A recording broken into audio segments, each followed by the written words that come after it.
காலையில் கைது, மதியம் விடுதலை. அந்த அளவுக்கு சீமான் மீது உள்ள பயம். இந்த தலைப்பில் இந்த காணொலியை விரிவாக காண இருக்கோம்.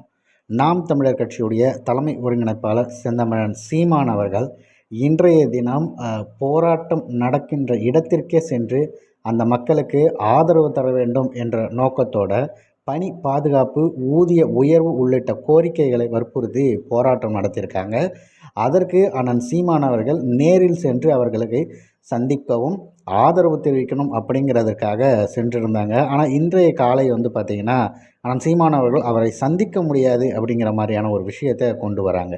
எதற்கு, என்ன காரணம் அப்படிங்கிறதெல்லாம் முழுமையாக சொல்லலை.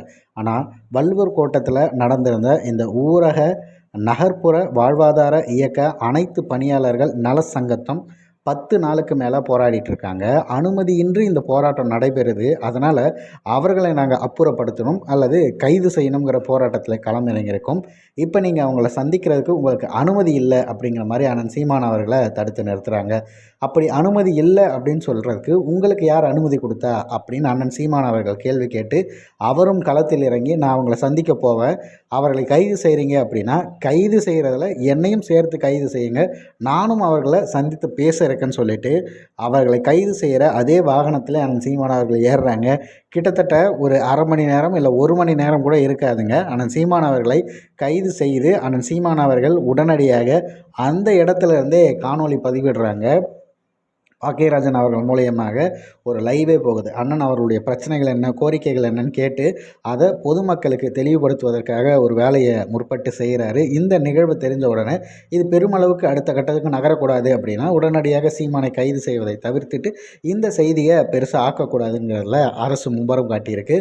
அந்த பயத்தோட எங்கு கைது செய்தார்களோ அதே இடத்துல அண்ணன் சீமான் அவர்களை கூட்டி வந்து விட்டுட்டு, அது மட்டும் இல்லாமல் அண்ணன் சீமான் அவர்கள் செய்தியாளர்களிடம் என்ன நடந்தது அப்படிங்கிறதும் எதற்கான போராட்டம் விஷயத்தையும் அவர் ஆதரவாக குரல் கொடுக்கிறோம் அப்படிங்கிறதையும் பதிவு செய்துட்டு தான் அந்த இடத்தை விட்டு நகர்ந்திருக்காரு.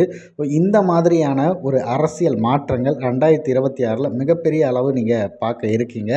தமிழ் தேசியம் வளர்ச்சி அடைந்து கொண்டே வருகிறது அப்படிங்கிறதுக்கு இது ஒரு மிக முக்கியமான காரணமாக பார்க்கப்படுகிறது. ஆனால் சீமான் அவர்களை கைது செய்வதற்கு கூட அந்த செய்தி எந்த அளவுக்கு பெரிதாகும் என்ற பயம் அத்தனை பேருக்கும் வர ஆரம்பிச்சிருச்சுங்க.